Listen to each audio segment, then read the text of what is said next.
আলহামদুলিল্লাহ,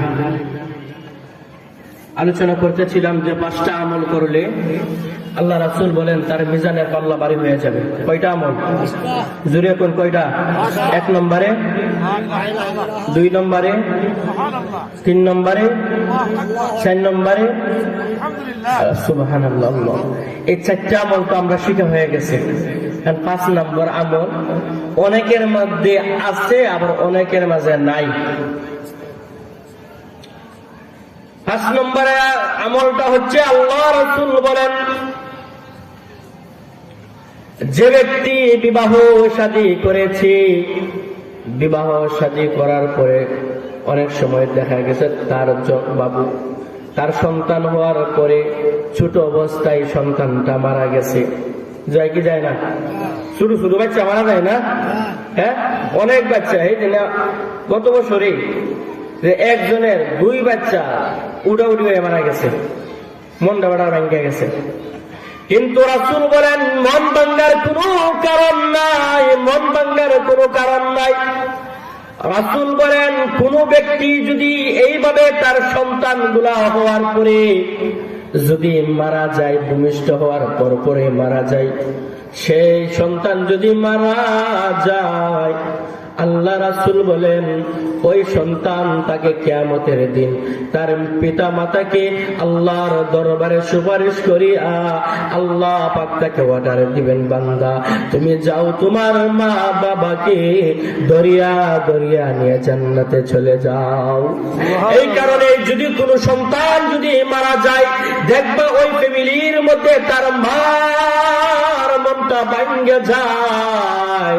মা কত কষ্ট করেছে সে জানে, মা যে গর্ভের মধ্যে রাখছে মা জানে, আমি জানি এটা কত কষ্ট, মা জানে এটা কত কষ্ট গর্ভের মধ্যে রাখা।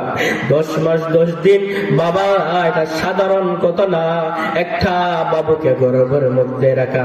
দেখবা মা প্রায় সময় বমি করে, মা মাথা ঘুরে।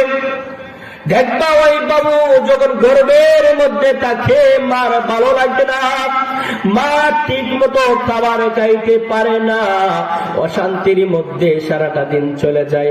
আবার ফ্যামিলির মধ্যে অনেক কাজ কাম আসে, সব কিছুর করার পরও মা কোনো কষ্ট নেই না।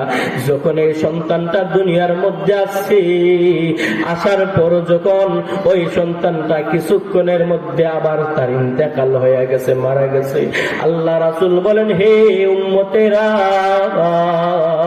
তোমরা কোনদিন তোমরা কষ্ট নিও না, ব্যথার কোনো কারণ নাই, কষ্টের কোনো দুঃখের কোনো কারণ নাই। কারণ আমার আল্লাহ